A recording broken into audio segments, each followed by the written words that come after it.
Hindi pa man humuhupa ang kontrobersyal na cheating issue kina Maris Regal at Anthony Jennings, isang pasabog na tsika ang hatid ng showbiz insider na si Ogie Diaz na may kinalaman sa kapamilya stars na sina Joshua Garcia, Elise Yoson at McCoy De Leon.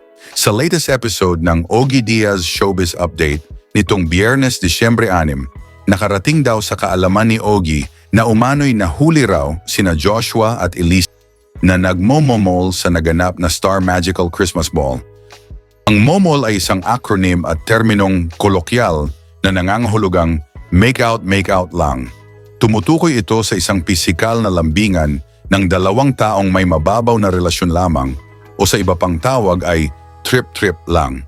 Karaniwang ginagamit ang salitang ito sa impormal na usapan, lalo na ng kabataan at madalas ay may kalakip na biro o pag-aalangan depende sa konteksto ng paggamit.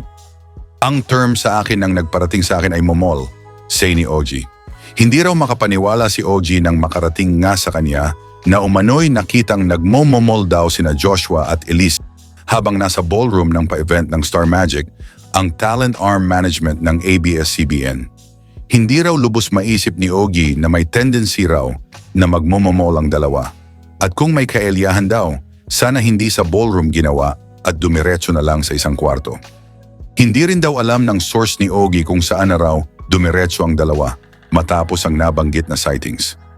Nakarating naman daw ito sa partner ni Ellis na si McCoy De Leon, kaya si Joshua raw ngayon ay bantay sarado ng bodyguards dahil daw sa galit at banta ni McCoy na kapag nag-cruise ang mga landas nila ng aktor ay baka may magawa siya rito. Makita ko lang to sa sapakin ko to, something like that, dagdag pa ni Ogie, na tila nasabi raw ni McCoy, bagamat hindi raw siya sure kung iyon talaga ang eksaktong sinabi ng FPJ's Batang Quiapo star. Payo naman ni Ogie sa lahat ng mga artista, sana raw ay mas maingat pa sila sa mga kilos nila dahil anumang mga nagagawa nilang mali ay maaaring ikasira ng kanilang mga career. Nakakaloka ito dahil ang alam ng lahat, karelasyon ni Joshua ang French-Filipino golfer na si Emilienne Vigier. Kaya tanong ni Ogie sa tatlo, bukas daw ang kanilang YouTube channel para sa anumang mga paglilinaw patungkol sa isyong ito ng momolan. Gusto rin kumpirmahin ni Ogie mula kay McCoy kung talaga bang nagalit siya nang makarating sa kanya ang umano'y momolan sa pagitan ng kaniyang partner na si Ellis at Joshua.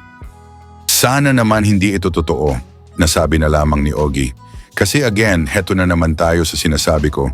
Kung nakainom, wala naman problema. Basta sa tiyan lang ang punta ng alak at hindi rito turo sa ulo. Pero dapat, iniisip nyo yung inyong mga career, generally speaking ito na may career kayo, yun ang bread and butter nyo, makakasira ba ito? Yung ganiyan. So dapat iniisip yan. At kung bago ka sa channel ko, pakipindot naman ang subscribe pati na rin ang bell icon para lagi kang updated sa mga bago kong video. Salamat sa panonood.